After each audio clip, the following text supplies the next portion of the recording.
ماقبل کی آیات کے اندر غلبے کے احکامات کا ذکر تھا۔ جب مسلمان غالب ہوں تو کیا کریں، اس میں پھر مال غنیمت، اس کی تقسیم اور اس کے جو مصارف تھے اس کا بیان تھا، پھر قیدیوں کے ساتھ کیا کرنا ہے، اگر کافر کہیں معاہدہ کرو تو کیا کرنا ہے وغیرہ۔ اور دوسری صورت ہے مغلوب ہونے کی، کہ کافر غالب ہوں، مسلمان مغلوب ہوں، تو پھر بظاہر اس جگہ کو، اس علاقے کو مسلمانوں کو چھوڑنا مجبوری بن جاتی ہے، جسے ہجرت کہتے ہیں۔ یہاں پر ہجرت کا اور پھر ان کی جو اقسام ہیں اس کا بیان ہے۔ دو تقسیمیں کی اللہ نے، مسلمان اور کافر۔ مسلم اور کافر، یہ دو تقسیمیں آج بھی پوری دنیا میں، یا بندہ مسلمان ہوگا یا کافر ہوگا، ٹھیک۔ پھر مسلمانوں کے آگے دو قسمیں اللہ نے بیان فرمائی، پھر آگے ان کی دو قسمیں بیان فرمائی۔ مسلمانوں کی دو قسمیں کہ جنہوں نے ہجرت کی اور جنہوں نے ہجرت نہیں کی، ٹھیک۔ ان کی اللہ تعالیٰ اقسام بیان فرما رہے ہیں، اور پھر بعض احکامات ہیں جن کا یہاں پر بیان ہے۔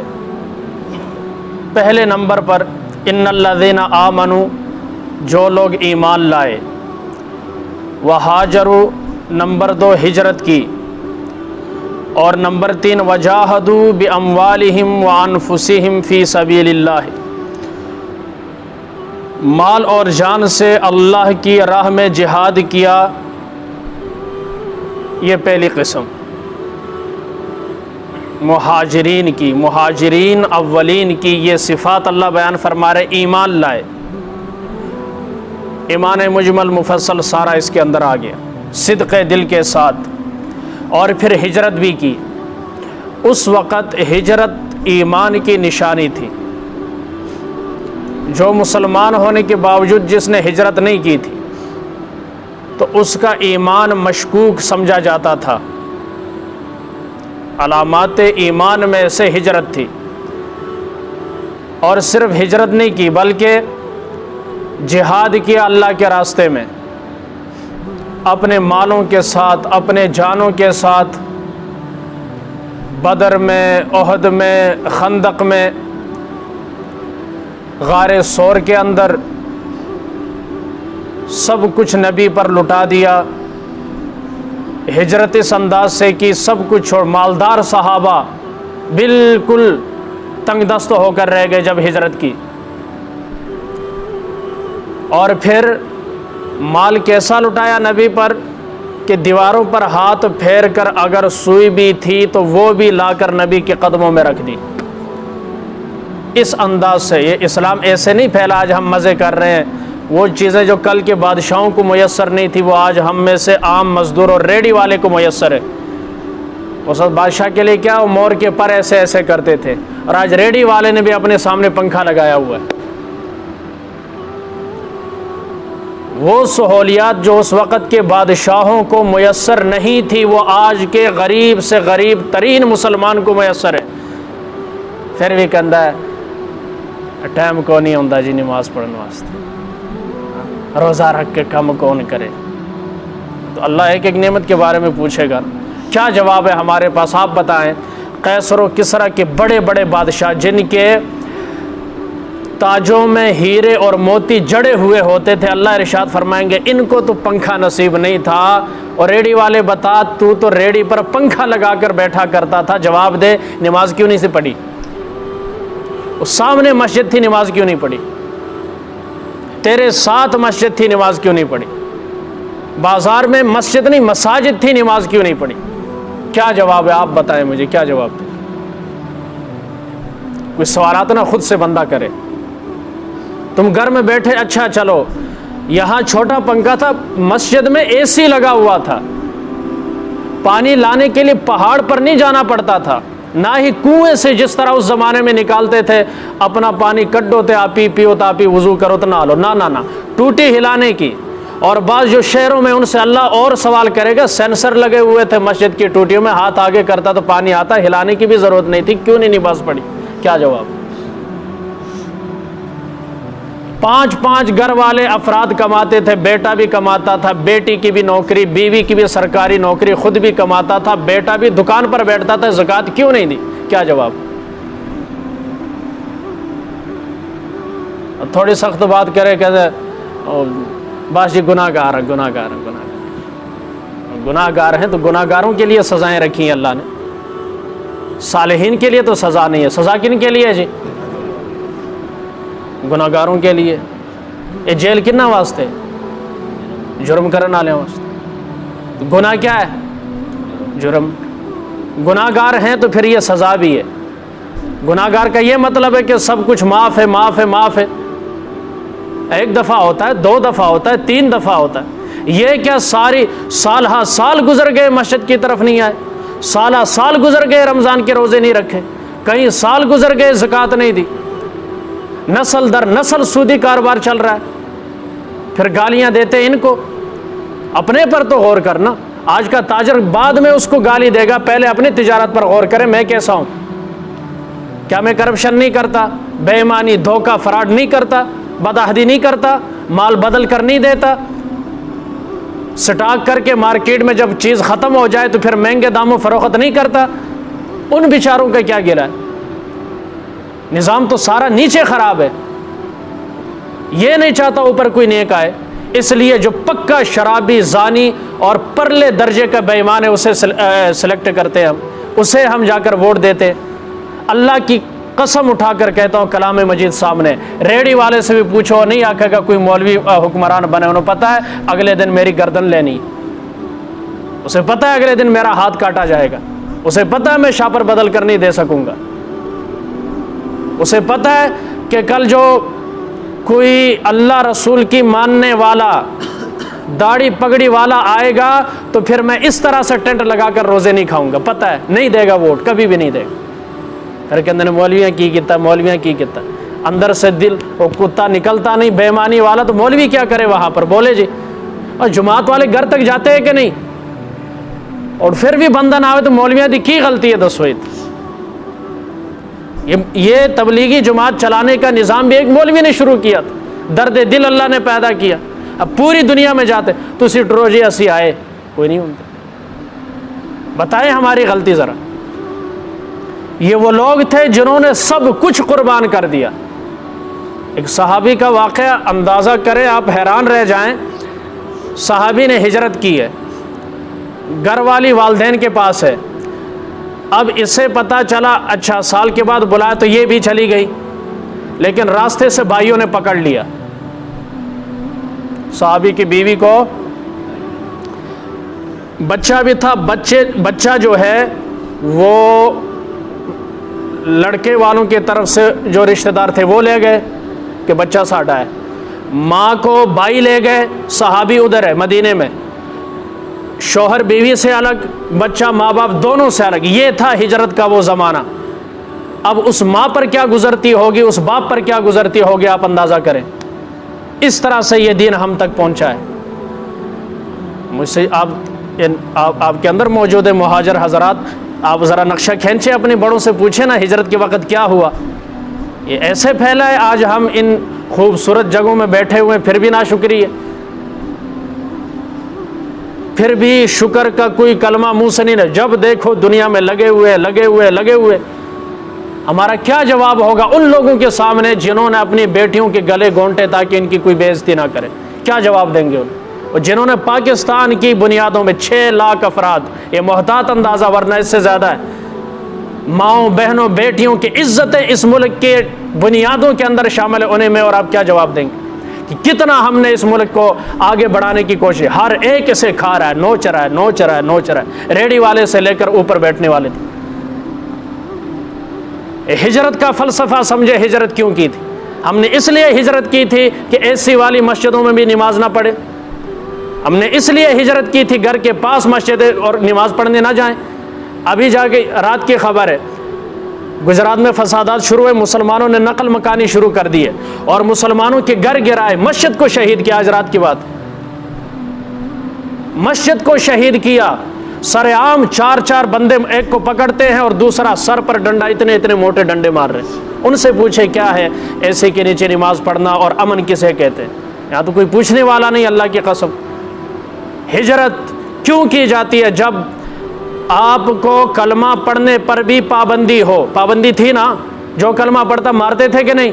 جیسے وہاں مار رہے، مجبوراً ہجرت کرنا پڑی، اپنے علاقے کو چھوڑنا پڑا۔ میرے نبی کے وہ الفاظ جب بھی پڑھتا ہوں آنکھوں سے آنسو جاری ہوتے کہ اے مکہ تو مجھے بڑا محبوب ہے، تجھ میں میری زندگی گزری، تجھے کبھی نہ چھوڑتا اگر میری قوم مجھے نکلنے پر مجبور نہ کرتے۔ لکھا پردیس قسمت میں وطن کو یاد کیا کرنا، جہاں کے لوگ ظالم ہوں وہاں فریاد کیا کرنا۔ جب تک نظر آتا نظارہ میرے نبی مڑ مڑ کر دیکھتے۔ اس انداز سے آپ نے ہجرت کی۔ صدیق اکبر کو اپنے ساتھ لیا، اپنے جانوں کے ذریعے۔ نبی کا جو بستر تھا اس وقت بستر مرگ تھا، حضرت علی لیٹ گئے تاکہ نبی بچ جائے۔ ساری رات 70 ننگی تلواریں، بعض روایت 100 تلواریں لے کر باہر کھڑے۔ کوئی آسان ہے؟ کیوں جی بولے؟ وہ باہر تلواریں لے کر کھڑے ہیں نبی کو مارنے کے لیے، اور حضرت علی اپنے جان کو خطرے میں ڈال رہے ہیں۔ آج کوئی ورکر اس طرح کر سکتا ہے؟ اس انداز سے یہ دین میرے اور آپ تک پہنچا۔ ان کا بیان بات تفصیل لمبی ہو جائے گی۔ ان الذین آمنوا، جو لوگ ایمان لائے، وہاجروا اور ہجرت کی، وجاہدوا باموالہم، مالوں کے ذریعے سے جہاد کیا۔ آج تیسرا بندہ منگن آ جائے نا، اسی کہنے وے ساڑی جان چھڑ تو انہوں کس میرا راہ دسے، آج بار بار آ رہے۔ لیکن یہاں دیکھیں مال کی کیا ہے، سارا کچھ 1 روپے گھر والوں کے لیے نہیں چھوڑا صدیق اکبر نے۔ 1 روپے۔ والد مسلمان نہیں تھے تو پوتیوں سے کہنے لگے پیو تہاڈا کوئی چھڑ کے گیا کہ سارا ہی لے گیا محمد واسطے؟ واہ قربان جائیں ان بیٹیوں پر جن کی تربیت صدیق اکبر نے کی تھی۔ ان بہنوں کو سلام، ان صحابیات کو اور ان بہنوں کو سلام جنہوں نے دین اسلام کے لیے اس طرح سے قربانیاں دیں، ایک لفظ ایک جملہ حرف شکایت کا زبان پر نہیں لائی، بلکہ کنکریاں جمع کر کے جہاں پر اشرفیاں اور درم رکھے ہوتے تھے وہاں نیچے رکھ کر اوپر کپڑا ڈالا، چونکہ آپ کے والد نابینا تھے، اور کہا دادا جان ہاتھ رکھیں۔ انہوں نے ہاتھ پھیرا، انہوں نے کیا اور کوئی گال نہیں، بے شک چلا جائے، کافی چھٹ گیا۔ وہ پیسے نہیں تھے، وہ کنکریاں تھیں۔ کیا تھیں؟ اور خود نبی کے ساتھ غار میں اس طرح سے فی سبیل اللہ، اللہ کے راستے میں۔ والذین آووا، اب دوسری قسم، اور وہ لوگ جنہوں نے انہیں ٹھکانہ دیا، ونصروا، اور ان کی مدد کی، یعنی انصار مدینہ۔ مہاجرین ہجرت کر کر آ گئے، اب ان کے لیے گھر نہیں ہے، ٹھکانہ نہیں ہے، زمیندار مالدار، ابھی بالکل پردیسی فقیر ہے، حضرت عبد الرحمن بن عوف جیسے بڑے مالدار صحابی، کچھ بھی نہیں ہے۔ کہا مجھے بازار کا راستہ دکھا دے، میں خود اپنی روزی تلاش کر لوں گا۔ نبی نے دعا دی، فرماتے مٹی کو ہاتھ لگاتا سونا بن جاتی، اور پھر اپنے حلال کمائی سے 30,000 غلام خرید کر آزاد کیے۔ کتنے؟ 30,000 غلام خرید کر آزاد کیے حضرت عبد الرحمن بن عوف۔ لیکن جب مدینے میں قدم رکھا تھا رہنے کے لیے جگہ کوئی نہیں تھی۔ یوں اللہ تعالیٰ نے مالدار کیا، شرط میں نے کہا قربانی، کیا ہم دینے کے لیے تیار کوئی نہیں ہے، دنیا کے لیے، دنیا جہان کی قربانی۔ ساتھی سے پوچھا کہاں ہے وہ، نظر نہیں آتے، اور لوہر گئے نے مال لین۔ اب دن کا روزہ مال لینے اور مارکیٹ آپ کو پتہ ہے رش، لیکن 1 گھنٹہ شامی تراویح پڑھن نظر نہیں آنے، کیونکہ انہاں اج مال لیا اللہ تے احسان کیتا ہے، اور شامی تراویح واسطے نہیں آنے کی جواب ہے ساڈے کول دس۔ یہ دن مار کھاندے سن، راتی مسلے دی جان نہیں سن چھڑتے صحابہ، دن کو مار کھاتے، رات کو مسلے کی جان مار کھا کر، اور یہاں مال لا کر مسجد کے نزدیک نہیں آتے، نماز بھی گھر پڑھ لیندے نے، کیوں؟ اج مال لے آندا ہے، اس مال دا پھر حساب دینا پوے، اتنا آسان نہیں ہے۔ جو حشر ہم نے دین کے ساتھ کیا، اللہ کی قسم اس کی نظیر ہمیں نہ کتابوں میں ملتی ہے نہ فقہ میں ملتی۔ یہ تو ہمارے من پسند کی نماز ہے نا بھائی، من پسند کی زکات ہے، جدوں دل کیتا دے دیتا، من پسند کی تلاوت ہے جب دل کیا کر لی، من پسند کی نماز ہے جب دل کیا پڑھ لی۔ یہ بھی نہیں بندے کتے پیچھے ہوندی ہے کتے پیچھے نہیں ہوندی، مسئلے کا بھی نہیں پتہ، مسائل کا بھی علم نہیں ہے، بس آئے کھڑے ہو گئے نانا نانی کو جڑا سیاح سے آج تک کوئی چل رہا، اگر وہ پیش غلط ہے تو ٹھیک ہے، زبر غلط ہے تو ٹھیک ہے، کوئی وچے کا دا لفظ رہ جاندہ ہے تاں بھی ٹھیک ہے، وہی جڑی بچپن سے یاد کیتی سے آج تک چل رہی، اس طرح نہیں چلے گا۔ جنہوں نے ٹھکانہ دیا اور ونصروا اور مدد کی، اولئک بعضهم اولیاء بعض، یہ ایک دوسرے کے وارث ہے۔ یہاں یہ اصول تھا، آپ علیہ الصلوۃ والسلام نے ان میں مواخات قائم کی۔ بعض حضرات فرماتے ہیں یہ تقریباً 120 کے قریب لوگ تھے جن کی بائی بندی کروائی تھی آپ نے، اور ایک روایت کے مطابق 100 بندے تھے جن کے آپس میں بائی بندی کروائی۔ کہا جاتا ہے کہ یہ جو بائی بندی نبی نے کروائی تھی یہ اس طرح سے تھی، اپنے سگے بھائی اور رشتہ داروں سے زیادہ ان سے محبت تھی، یہاں تک کہ ایک انصاری فوت ہو جاتا، مہاجر اس کا مال میں وارث بن جاتا۔ کیا بن جاتا؟ مال میں وارث بن جاتا۔ یہاں تک کہ 2 مکان تھے، ایک مکان اپنے بھائی کے لیے، بعض ان کا میری 2 بیویاں ہیں، ایک کو طلاق دیتا ہوں، عدت گزر جائے اس سے شادی کر لے۔ یہ حالت، اس طرح سے یہ دین پھیلا، آج ہم تک پہنچا۔ اچھا، یہ تو شروع کا حکم تھا۔ بعد میں جب میراث کا مستقل حکم، وہ جو باپ کو اتنا ملے گا ماں کو تفصیل جو ہے میراث کی، جب وہ آیت نازل ہوئی تو پھر یہ حکم منسوخ ہوا۔ یہ ابتدائی زمانے کا حکم تھا کہ انصار جو ہے، انصار کا جو بھائی مہاجر کو بنایا گیا ہے، انصاری فوت ہوتا، مہاجر اس کا وارث ہوتا۔ اچھا، والذین آمنوا دوسری قسم، یہ پہلی قسم کون ہے؟ جو ایمان بھی لائے اور ہجرت بھی کی، یہ پہلی قسم۔ دوسری قسم والذین آمنوا ولم یہاجروا، جنہوں نے ایمان تو لائے لیکن ہجرت نہیں کی، مجبوری کی وجہ سے، رکاوٹ ہے اس کی وجہ سے، بیماری کی وجہ سے اور ضعیفی کی وجہ سے، کوئی بھی وجہ ہو سکتی لیکن ہجرت نہیں کر سکے۔ ما لکم من ولایتہم من شیء حتی یہاجروا، تو پھر تمہارا ان سے میراث کا کوئی تعلق نہیں ہے، انہیں میراث نہیں ملے کیونکہ انہوں نے ہجرت نہیں کی، یہاں تک کہ وہ ہجرت نہ کریں۔ تمہارے ہجرت کے، اچھا، تمہارے میراث کے مال میں ان کا کوئی حصہ نہیں، اس لیے کہ انہوں نے ہجرت نہیں کی، وہ دوسری جگہ، آپ دوسری جگہ، اس وجہ سے وہ آپ کے حقدار نہیں بنیں گے۔ 2 قسمیں ہو گئیں۔ تیسری قسم وَإِنِ اسْتَنْصُرُوكُمْ فِي الدِّينِ فَعَلَيْكُمُ النَّصْرُ إِلَّا عَلَىٰ قَوْمٍ بَيْنَكُمْ وَبَيْنَهُمْ مِيثَاقٌ، اب وہ مکہ میں ہیں، آپ مدینہ میں ہیں، وہ آپ سے مدد طلب کریں کہ ساڑی مدد کرو، اے ساڑی جان نہیں چھڑ دے، تو پھر جو مہاجر مسلمان ہیں ان کے ذمے ہیں کہ ان کی مدد کریں، ان کی کیا کریں؟ مدد کریں۔ ہاں، اگر ایسے لوگوں کے خلاف مدد طلب کرتے ہیں جن سے آپ کا معاہدہ ہوا ہے، یہ جو مدینہ میں ہیں ان کا معاہدہ ہوا ہے ایسی قوم کے ساتھ، اب وہ قوم ادھر جو مکہ میں مسلمان ہیں انہیں تنگ کرتے ہیں، ان کے خلاف اگر مکہ والے مسلمان مدد طلب کرتے ہیں مدینہ والے مہاجر مسلمانوں سے، تو پھر کرنے کی اجازت نہیں ہے، کیونکہ معاہدہ ہوا ہے۔ کیا ہوا ہے؟ معاہدہ ہوا۔ اسلام اتنا خیال رکھتا ہے، میں حیران ہوتا ہوں، آپ کو بتا بتا کر میں تھک گیا کہ لوگ اپنے اسلام پر اعتراض کرتے ہیں۔ یار اسلام کو تو پڑھو، اس سے بڑھ کر آپ کیا دکھا سکیں گے اسلام کی سلامتی اور اسلام کی وسعت، کہ مسلمان مظلوم ہے، مدد چاہتا ہے، لیکن اگر اس قوم سے آپ کا معاہدہ ہوا تو آپ نے مدد نہیں کر اور نہیں کی۔ صلح حدیبیہ کے دوران صلح جب ہوئی، حضرت ابو جندل رضی اللہ تعالیٰ عنہ پہنچے، ہاتھوں میں ہتھ کڑیاں، پاؤں میں بیڑیاں، بڑی مشکل سے گھر سے بھاگ کر آئے، ادھر اس کا والد بھی موجود ہے، اور اگر پہلا انہوں واپس کرو تا میں صلح کروں گا، پھر معاہدہ ہوئے گا۔ معاہدہ کیا تھا کہ اگر کوئی کافر مسلمان ہو جائے تو آپ واپس کریں گے، اگر کوئی مسلمان ہماری طرف آئے گا تو واپس ہے۔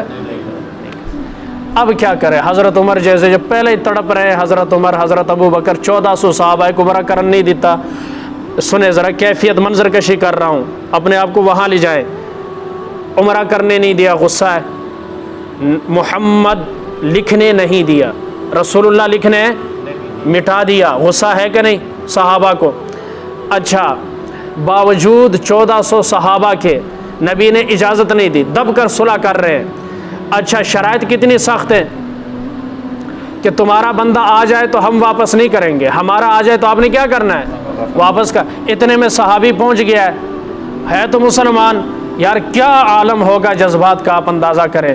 لیکن جذبات بھی وہ جذبات ہے جو اللہ رسول کے حکم کے مطابق کریں گے, اور اللہ رسول کے حکم کے مطابق تابع کریں گے تو اللہ فتح عطا فرمائیں گے. جذبات ہے کوئی نہیں, ایک بندے نے غصہ آیا تو اگلے نے فیر مار کے دنیا تو ٹور دیو, یہ جذبات کوئی نہیں. یہ نہیں کہ آپ جذبات میں بے قابو ہو کر مسجد میں داخل ہوں, مسجد کی بے حرمتی کریں اور مولوی کی داڑھی نوچ ڈالیں اور پھر کہ ہم ریاست مدینہ کے دعوے دار ہیں. تم سے بڑے بے ایمان, تم سے بڑے خنزیر کائنات میں کوئی نہیں ہے. جو عالم دین کی داڑھی کو ہاتھ لگائے, یہ داڑھی نبی کی سنت ہے. جو مسجد کے تقدس کو پامال کرے, جو وہاں بیٹھے ہوئے نمازیوں کو, طالب علم, اللہ رسول کے مہمانوں کو مارے, اور پھر تو کہے کہ میں عشق رسول ہوں, میں ریاست مدینہ قائم کروں گا, ہمیں تم سے توقع نہیں. تم یہودی کی اولاد ہو, نصرانی کی اولاد. تمہارا لیڈر وہ ہے جس کے بچے آج بھی یہودن کے پاس ہیں. تمہارا لیڈر وہ ہے جس کے لیے آج بھی اس کا یہودی سالہ اس کی حمایت میں ٹویٹ کر رہا ہے. تم اس کے ماننے والے ہو. کوئی بھی ہو, جتنا ناراض ہوتا ہے تو ہو جائے. تم ہمارا مقابلہ کرتے ہو جنہوں نے اپنا سب کچھ لٹا کر اپنی جوانیاں اللہ کے دین کی خدمت کے لیے وقف کی, جنہوں نے مساجد کو آباد کیا, مدارس کو آباد کیا. آج دنیا میں ہمارا سر فخر سے بلند ہے اس وجہ سے کہ ہم دین میں آگے ہیں. کس میں آگے ہیں؟ ورنہ قرضہ تو اتنا اسی لا ہی نہیں سکتے. ہمارے اندر کیا چیز ہے؟ صرف اور صرف دین. کیا ہے؟ مدد کی. واللہ بما تعملون بصیر. اچھا جن کے ساتھ معاہدہ ہوا ہے آپ ان کی مدد نہیں کر سکتے, آپ ان کی مدد نہیں کر. یہ اسلام کی وسعت ظرفی ہے. کہتے ہیں اسلام تنگ نظر ہے, اسلام جو ہے عورت کو کمرے میں بند کرتا ہے. تمہیں کیا پتہ اسلام کا تمہاری اوقات کیا ہے؟ تم نے اسلام کو یہی سمجھا بہن بیٹیوں کے سر سے دوپٹہ اتار دو, ایک ایک جسم کے ایک ایک حصے کی بڑے سائن بورڈ پر نمائش کرو, تسی آنکھو گئے ویکھو نا یہ اسلام. تمہیں ایسا اسلام چاہیے. یہ اسلام نہیں ہے, یہ ایمان کی موت ہے, یہ بغیرتی ہے, بے حیائی ہے, بے شرمی ہے. اسلام تو کہتا ہے ہر ماں بہن بیٹی ملکہ ہے. ملکہ کیا ہے؟ اور ملکہ سے ہر بندہ مل نہیں سکتا. کیوں جی؟ کوئی, ہم نے تو عام عورت کو بھی ملکہ بنایا ہوا ہے, اور تم کیا کہتے ہو؟ ایک ملکہ برطانیہ, پورے برطانیہ وہی ملکہ ہے, بس باقی سارے جانور ہیں. ہم کہتے ہیں اسلام کی ہر بیٹی ملکہ ہے, اپنے گھر کی شہزادی. بہرحال آخری قسم اللہ بیان فرما رہے ہیں والذین کفروا, وہ لوگ جنہوں نے کفر کیا, بعضهم اولیاء بعض, یہ ایک دوسرے کے دوست ہے, یہ ایک دوسرے کے وارث ہے. کافر اس لیے کہ حضرت علی کے والد فوت ہوئے بغیر ایمان کے. سنیں یہ مسئلہ بھی, ایمان ابو طالب پر دماغ خراب کیا ہوا لوگوں کا, ان کے وارث حضرت علی نہیں بنے, حضرت عقیل بھی نہیں بنے. بات سمجھ میں آ رہی؟ حضرت علی کے میرا حال 4 بھائی مسلمان ہوئے, باقی مسلمان نہیں ہوئے. ٹھیک ہے, تو جب ابو طالب فوت ہوئے تو حضرت علی کو وراثت میں حصہ نہیں ملا. ہم شیعوں سے سوال کرتے کیوں نہیں ملا؟ اس لیے کہ مسلمان کافر باپ کا وارث بولے نہیں بن سکتے. اگر وارث تھے تو وراثت میں حصہ کیوں نہیں ملا؟ اس کا مطلب ہے بغیر کلمے کے دنیا سے رخصت ہوئے. فرمایا کہ وہ ایک دوسرے الا تفعلوہ تکن فتنۃ فی الارض وفساد کبیر, اگر اس پر عمل نہ کرو گے تو دنیا میں بڑا فتنہ فساد پھیلے گا. یہ جو ماقبل میں احکام بیان کیے, جہاد کے احکام ہیں, معاہدے کی پاسداری ہے, اور وراثت کے اندر تقسیم اور حصہ ہے, اگر ان احکامات پر عمل نہیں کرو گے تو کیا ہوگا؟ فساد پھیلے گا. لہٰذا فساد سے بچنا ہے تو ان احکامات پر عمل کرنا ہوگا. اللہ ہم سب کو فساد سے محفوظ فرمائے, اور دین اسلام پر اپنی وسعت کے مطابق اللہ رسول کے احکامات پر چلتے ہوئے زندگی گزارنے کی توفیق عطا فرمائے.